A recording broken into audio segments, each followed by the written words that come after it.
May 19th, 1983, Springfield, Oregon. A red Nissan Pulsar pulls up to the ER entrance at McKenzie-Willamette Hospital. Inside the car are 3 children, bleeding, barely breathing. And behind the wheel, their mother, Diane Downs. She tells police she was carjacked, that a stranger stepped out from the trees and opened fire, that she fought him off, that she drove her children to safety. She cries on camera, tells reporters she's a survivor, a mother desperate for justice. But the truth is Diane who pulled the trigger 3 times, point blank, in the dark, while her children begged her to stop. This is the story of a mother who turned her fantasy into a crime scene and blamed everyone but herself for what came next. I'm Sidney Smith, and this is Murderess Podcast. And this week's Murderess, episode 82, Diane Downs.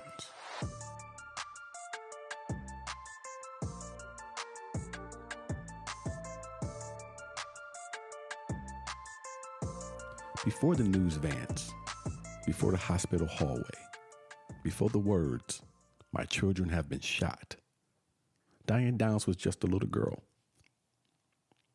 Blonde hair, big eyes, living in a Baptist home in Phoenix, Arizona. And like a lot of kids growing up behind tight curtains and tighter rules, Diane learned something early. In her house, silence was survival. Her father, Wes Fredrickson, was the kind of man who believed obedience came before affection. He worked hard. He went to church. He had a reputation in the community as a strict, decent man. But Diane would later claim that behind closed doors, Wes was something else entirely. Controlling, manipulative, and abusive. She accused him of sexually abusing her as a child. No charges were ever filed, though. He denied it. Her mother denied it. The truth to this day is murky. But here's what we do know. Whether it happened or not, Diane carried that belief into adulthood like a script. She would return to it again and again. Anytime her behavior needed justifying, it became part of her identity, part of her story. And maybe that's what's more terrifying. Not knowing whether the monster came from inside her house or from inside her mind. In school, Diane was odd. Not enough to stand out in the yearbook. Just enough to make people uncomfortable. She didn't have many friends. She was the kind of kid who smiled when everyone else was crying. She'd lie about the smallest things. Claim she had a secret boyfriend from another school. Well, I mean, all of us had at least one friend who did that in school, right? She'd say her family was rich, say they were moving to Europe. She was always trying to control the story, trying to center it herself.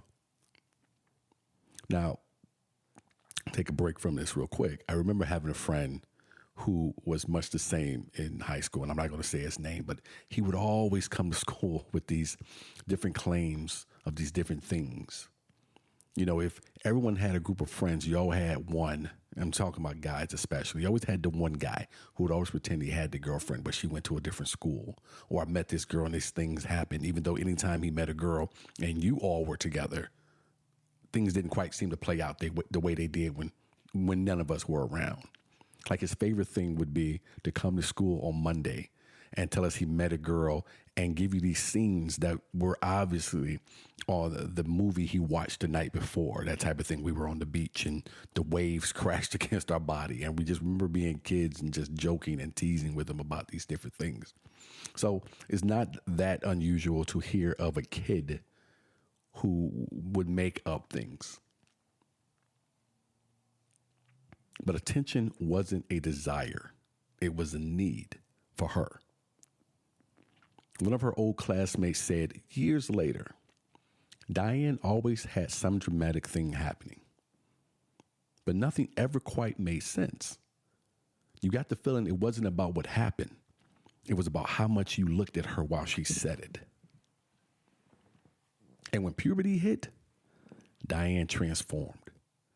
She started dressing older, heavier makeup, her hair bleached and styled like a beauty queen. She started going by Diane, dropping her given name Elizabeth, like it was a skin she didn't need anymore. She flirted with boys, but there was no warmth to it. It was performative, transactional. If they gave her attention, she'd glow. If they ignored her, she'd spiral. By high school, the behavior had escalated. She'd fake illness to get out of class, claim her boyfriend hit her, pretend to faint just to get the school nurse to hold her hand. But when the nurse looked away, the smile would slip back in. And that's the thing. This wasn't a girl struggling with depression.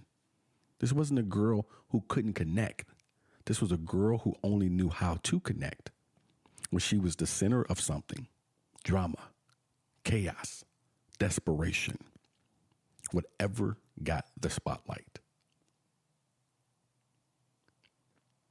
Her family, tight-lipped and image conscious, pretended to not notice, which is always dangerous. What went on behind the walls stayed behind the walls, which is exactly how a lot of us were raised, myself included. My mother always had the rule, what happens in here stays in here. Wes was strict. Willadine, her mother, was silent.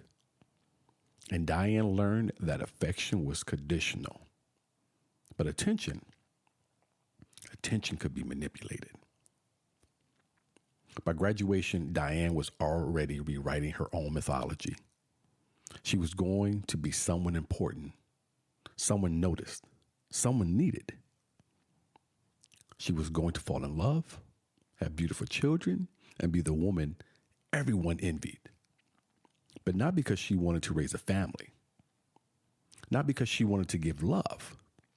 She wanted the performance, the image. And when you build your entire identity around how you look from the outside, you don't really care what happens on the inside.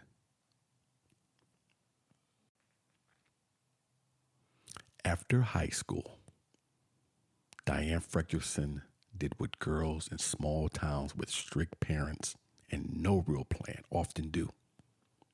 She married the first guy who looked at her long enough. His name was Steve Downs. They'd known each other since high school. He was quiet, dependable, not exactly exciting, but that didn't matter to Diane. She was in it for the excitement. Not yet. She wasn't in it for the excitement. Not yet. She was in it for the look of the thing. She got pregnant at 18. They got married. They moved into a modest apartment. And for a moment, just a moment, Diane was finally playing the part she'd always wanted. The young wife, the struggling new mom, the center of her own soap opera. But reality doesn't play along for long, and we all know that. Diane didn't take to motherhood, not the way people expected her to. She complained about the noise, the mess, the way the baby clung to her. Steve tried to help, but Diane didn't want help. She wanted out. Friends said she seemed bored, like the kids were a chore, like the marriage was a role she'd already lost interest in. She would say things like, I don't know why people act like being a mom is such a big deal. It's not hard. It's just annoying. I didn't ask for this. Which should have been a red flag for so many people. I know hindsight is always 2020, folks. I know it always is. But sometimes the red flag is so large, I don't know how you just miss it. Steve, for all of his quiet demeanor, was trying. He worked full time, paid the bills, he changed diapers, he cooked. He was soft-spoken, but grounded. And despite the arguments, despite the stress, he loved those kids.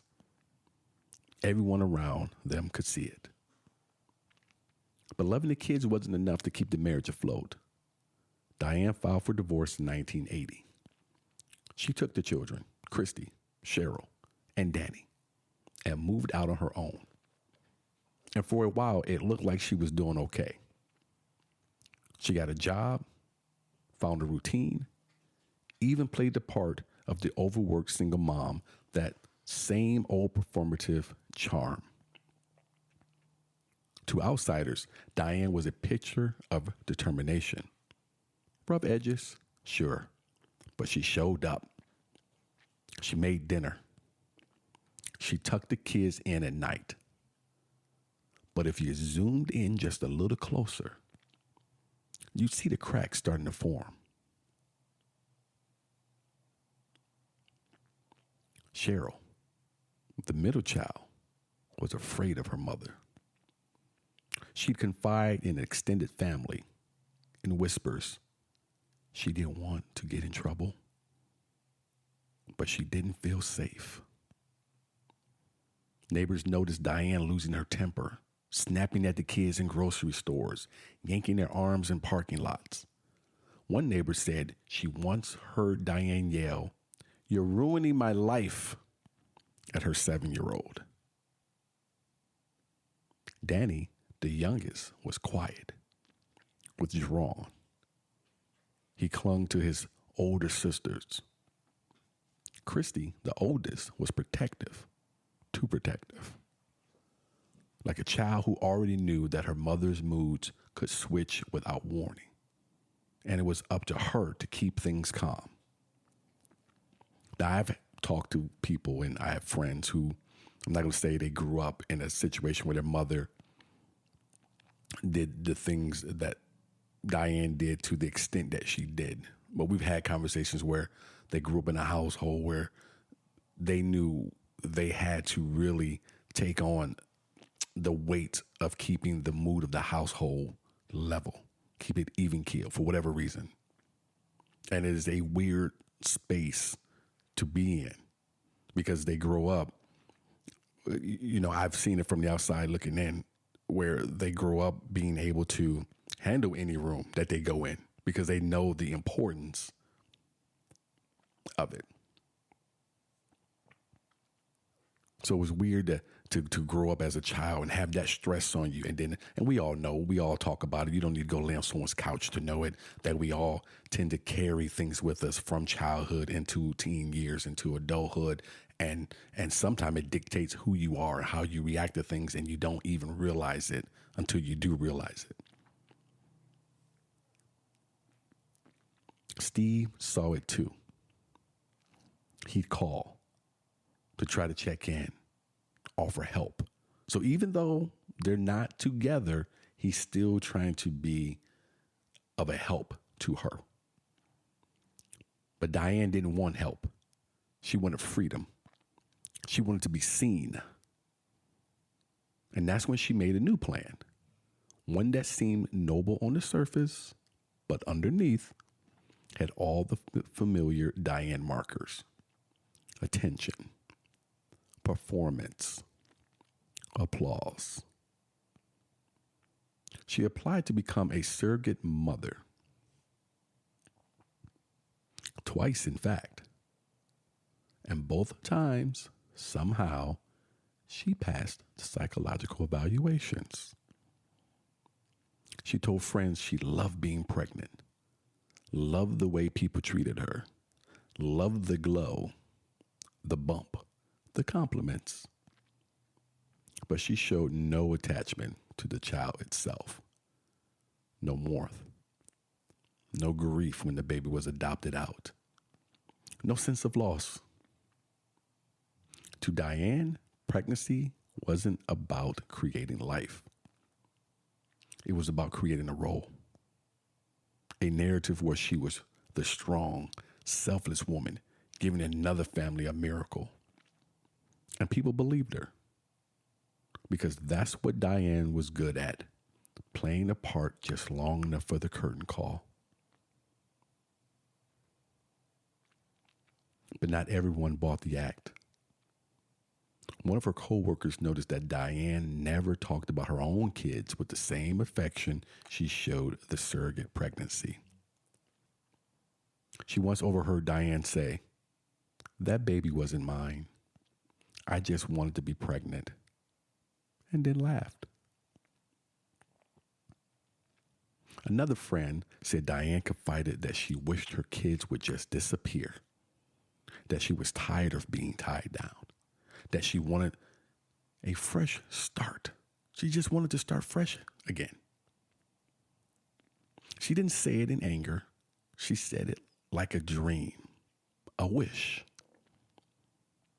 And I guess if you're that friend, if you hear it, and if that's how she said it, maybe you can look past it because it wasn't said with anger.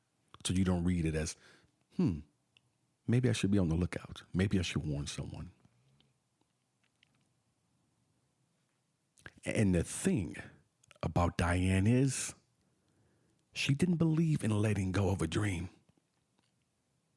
She believed in making it happen. Because Diane Downs didn't just want attention. She wanted a new life. One without mess, without noise. One where she was finally the main character without a supporting cast. And she thought she found it in a man at work.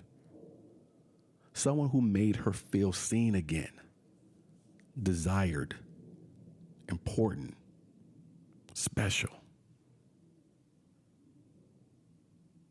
A man who, unfortunately for the children, wanted nothing to do with kids. Next, the fantasy, the obsession, the plan. By early 1983, Diane was working as a postal carrier in Springfield, Oregon. Not glamorous, not exciting, but to Diane, the uniform meant something. It meant structure, respect, authority. It meant people noticing her. And one person did notice her, at least for a while. His name was Robert Knickerbocker, but everyone called him Nick. He was older, handsome, married, worked in the same building. And for Diane, he might as well have walked out of a romance novel. From the moment she met him, she was hooked. But this wasn't love. Not the kind that builds slowly, like bricks in a wall. This was infatuation, instant, all-consuming, the kind of obsession that drowns everything else. The two of them had a short sexual relationship, mostly physical. No flowers, no dates, just tension, lust, flirtation at work, stolen moments after hours. To Nick, it was a fling, a distraction. But to Diane, it was destiny. She started telling friends they were in love, that he would leave his wife for her, that he'd be moving in any day now. But Nick was clear. He was not leaving his wife. And more importantly, he didn't want any kids. Not just now, ever. This was a problem for Diane because she didn't just have kids. She had 3. One of them with special needs. one who was afraid of her, and one who acted like the parent in the house. Nick wasn't shy about it either. He told her straight, "You're fun, but I don't want your kids in my life." Most people would take the hand, maybe cry, maybe get angry, maybe walk away. But Diane, she got inspired. She started writing about him, long diary entries, love letters, pages and pages of fantasies. She described their wedding, their new home, their future. All of it carefully imagined, except for one missing detail: the kids. They were gone in every version of these fantasies. She started telling coworkers and friends that the kids were getting in the way, that they were ruining everything, that Nick was the one, but he just couldn't handle the baggage. One coworker remembered her saying casually, "If only they weren't around, he'd love me." And then laughing like it was a joke, except no one else was laughing. It wasn't long after that Diane started visiting a local shooting range. She didn't tell many people. She went alone, paid in cash. She practiced with a .22 caliber handgun, the same kind of weapon that would later be used on her children. One range employee would later testify that Diane was surprisingly focused, quiet, controlled, practicing one-handed shots, reloading quickly. Nobody asked questions. One friend noticed a gun in her car glove box and asked why she had it. Diane shrugged and said, "A girl's got to protect herself, right?" And then changed the subject. The people around her saw signs, small ones, scattered. The way she talked about Nick, like they were married. The way she talked about her kids, like they were her chores. The gun in the car, the jokes that weren't really jokes. But no one put it all together.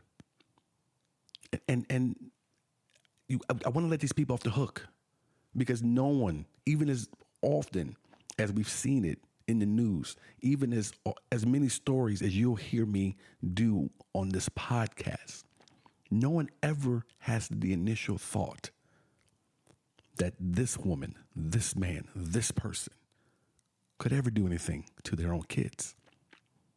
Because hell, you think I have kids, and I couldn't imagine any harm coming to them by way of me. So no one put all of those different things together. Not until it was too late. And even then, even in the days before she'd do, Diane was still writing in her journal like it was a script. One entry read, "Nick is the love of my life. He just needs time. I'll fix things. I'll fix everything." And the next day, Diane Downs loaded her kids into the car and they went for a drive.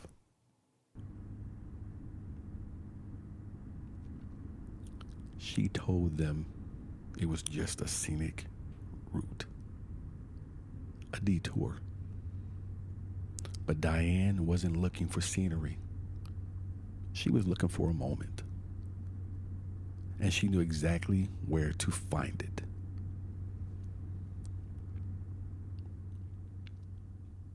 Coming up, the lie, the shooting, the night she made herself the victim after trying to erase her own children.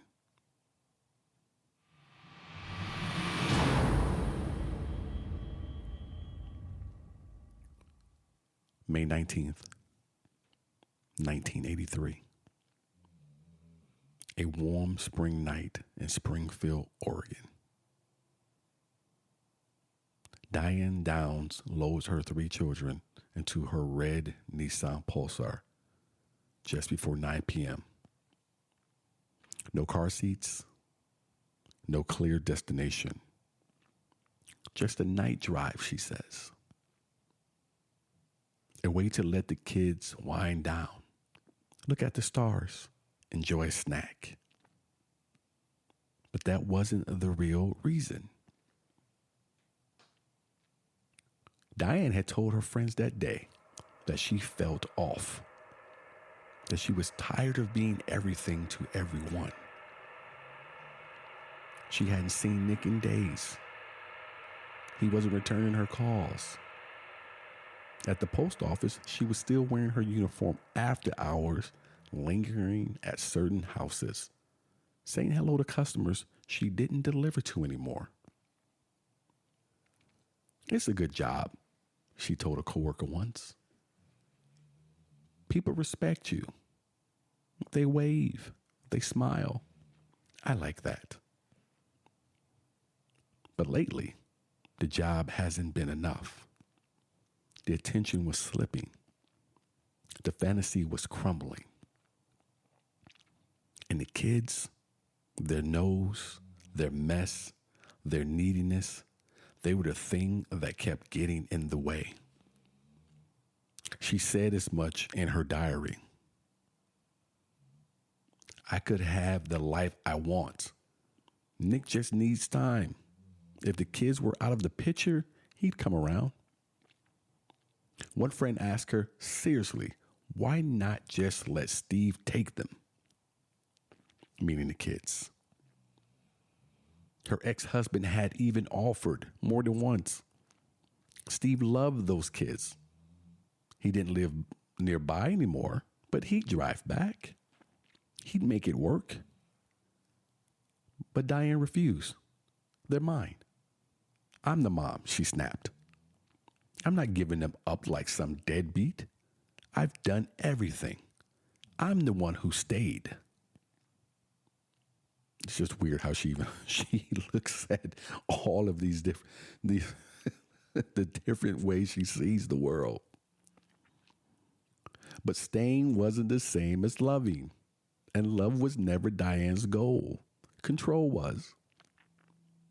Let me read that again, because I wish more people in relationships, in divorce proceedings, in these split families, I wish more people could just understand this line. But staying wasn't the same as loving.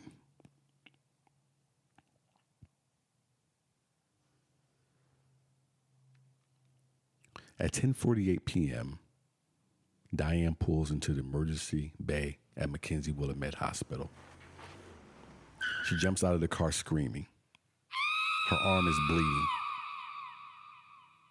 The children are in the back seat. Cheryl, age 7, is already dead. Danny, age 3, is paralyzed from the chest down. Christie, age 8, is clinging to life, gasping, eyes open but fading. And Diane's been shot too.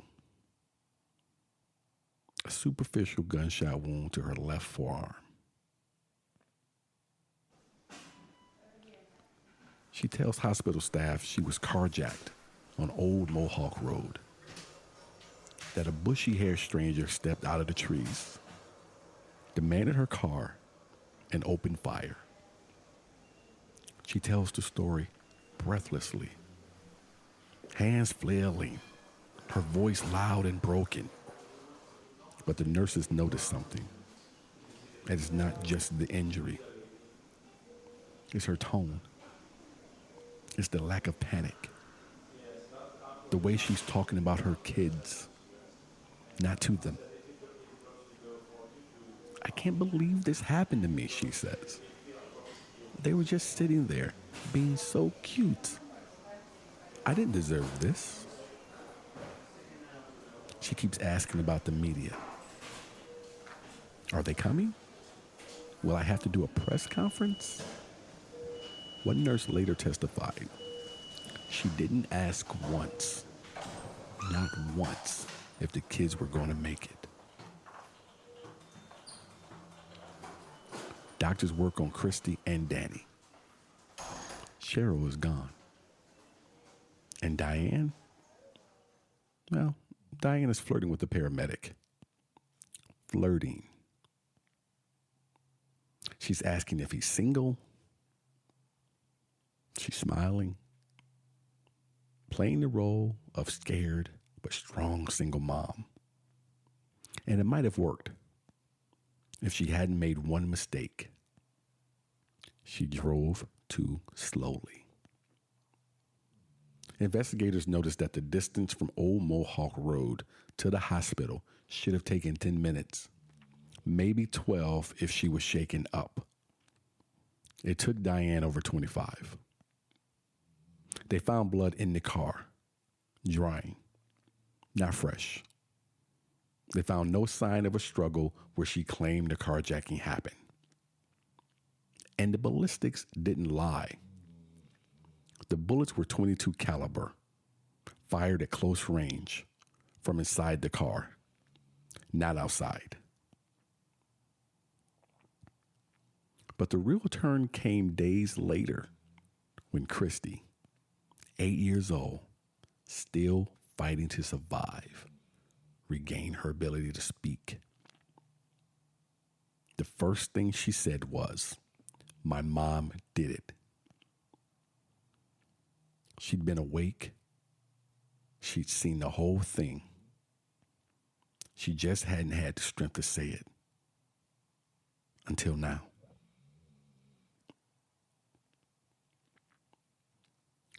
That was the moment the lie fell apart. Not when the gun was found. Not when the car was examined. Not when Diane changed her story. Again.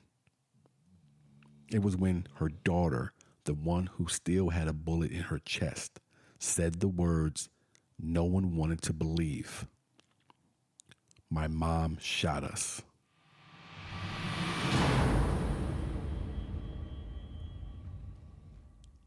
By the time Diane Downs stood trial for the murder of her daughter Cheryl and the attempted murder of Christie and Danny, the public already knew her name. She had been on the local news. She had been interviewed by reporters, photographed outside the hospital, offering tearful pleas for answers. "All I want is for my kids to come home, for this man to be caught. That's all I care about." But the tears never looked quite right. They came without warning, and they stopped just as quickly. There were tremors in her voice, no grief in her body. What there was control. Again, performance. A woman more worried about how she looked than what she'd lost. Prosecutors weren't fooled. Neither were the detectives. And by late October 1983, just 5 months after the shooting, Diane Downs was arrested and charged. She was indicted. 1 count of murder for Cheryl. 2 counts of attempted murder for Christie and Danny. 2 counts of first-degree assault. But the headlines weren't just about the charges. Because when she walked into court, Diane Downs was pregnant. That's right. She got pregnant. Again, while out on bail, awaiting trial.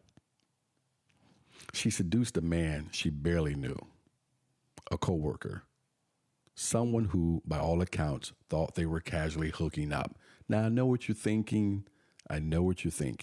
What man on earth would put himself in that type of position?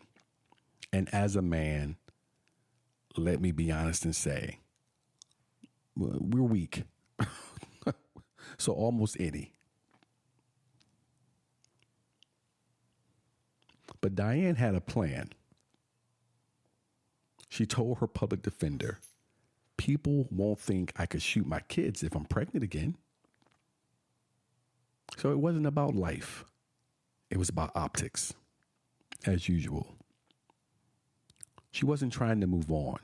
She was trying to rewrite the narrative, to play the role of the expectant mother, the victim, the misunderstood. In that courtroom, it was her stage.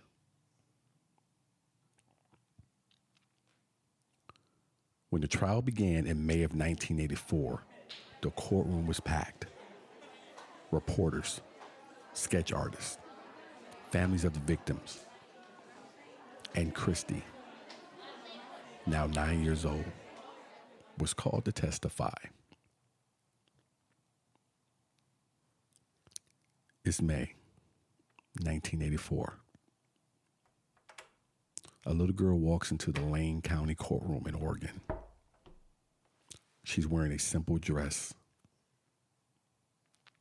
Her shoes make the softest squeak against the floor as she steps up to the witness stand. This is Christie Downs. She's 9 years old, and she's about to do the unthinkable. The courtroom is silent. You can feel it. That kind of silence that only happens when 100 people are all holding their breath at the same time. Christie looks out at the rows of strangers, and then at her mother, sitting just feet away. Diane is wearing a pink blouse, her hands folded neatly in her lap, expression unreadable. She doesn't wave. She doesn't cry. She just watches. Christie's voice is quiet, shaky. She doesn't make eye contact with Diane. She just keeps her hands in her lap. When the prosecutor begins asking questions, Christie answers with a soft yes or no responses. Her words are slow, measured, but her eyes say everything. She's afraid. Not of the courtroom, not strangers.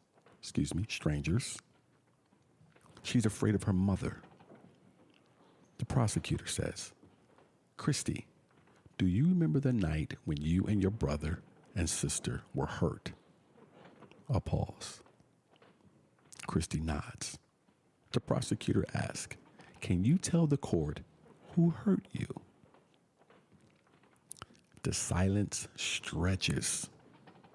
You can hear the faint clicking of someone's pen, the creak of an old bench shifting, the breath of a man in the front row held for too long, then exhaled in a shudder.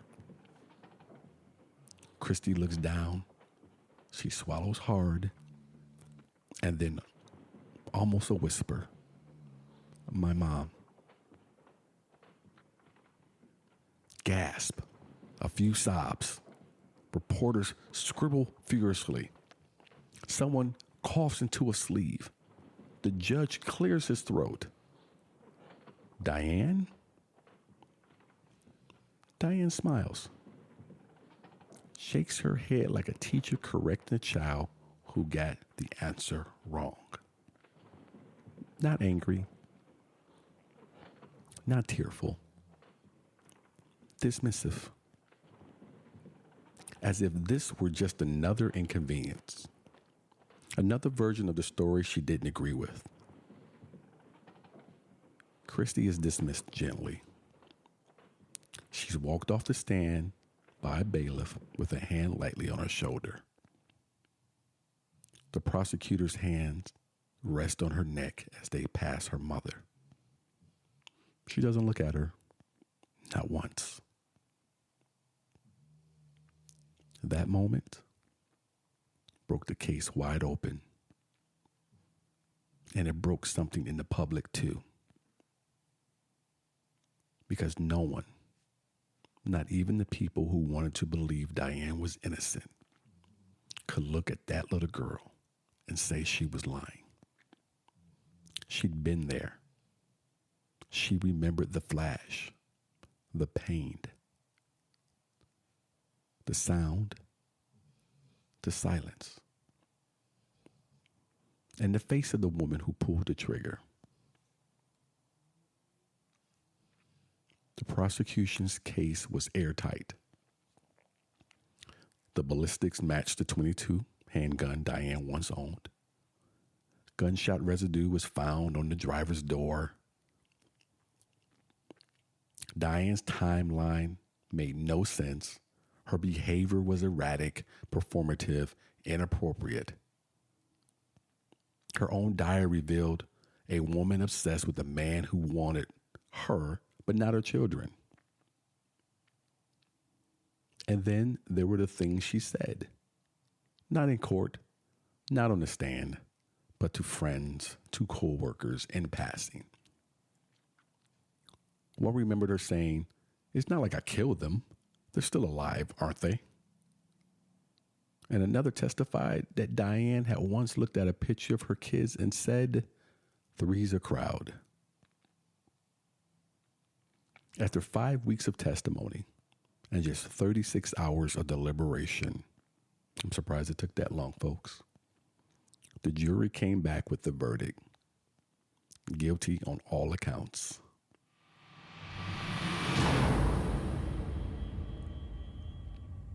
On June 17th, 1984, Diane Downs was sentenced to life in prison plus 50 years. The judge made it clear she would never walk free again unless the parole board believed she'd changed. And Diane, she didn't cry. She didn't collapse. She didn't even blink. She walked out of the courtroom the same way she walked in, with a carefully practiced smile. She was sent to the Oregon Women's Correctional Center in Salem, but she didn't disappear, not even close. While incarcerated, Diane gave interviews, lots of them. She went on national television. She told reporters the real killer was still out there. She described the police investigation as a smear campaign. She said Christie had been coached to lie. She said the media wanted a villain, and she just fit the bill. "They've made me into a monster," she told one interviewer. "But I'm just a mother who's been misunderstood." But no one bought it anymore. The public has seen the performance. They seen the tape. They heard the testimony. And more than anything, they'd seen Christie. As of March 2025, Diane Downs is still behind bars, still waiting, still believing that someday someone will listen to her side again. But here's the thing about Diane. She didn't just try to kill her children. She tried to rewrite reality,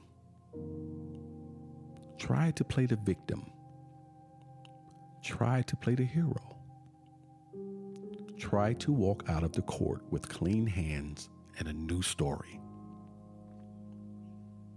But truth doesn't work like that. And when the lights faded, when the camera stopped rolling, when the headlines moved on, she was still exactly where she belonged, behind bars. Not because she was a bad mother, but because she never wanted to be one at all. And even now, decades later, after the bullets, the lies, the trial, and the silence from her children, she still thinks she's the main character. Now it's your turn to speak. What do you think Diane really wanted that night on Old Mohawk Road? Was it love? Control? A fantasy life that finally broke through? And what do you make of a mother who could do something like this, then smile for the cameras? DM me for your thoughts. Message me. Let's talk about it. You're not just listening to the Murderess Podcast. You're my co-host. Sources for this episode include Small Sacrifices by Ann Rule, court transcripts, State of Oregon versus Diane Downs, 1984, parole hearing transcripts, 2008, 2010, 2021, the Diane Downs case, 2020 interviews with Fred Hughey and Christie Downs, CNN and the Register Guard archival reporting, Diane Downs interviews from prison 1988 through 2010, and Rebecca Babcock Speaks Out, the Oprah Winfrey Network own.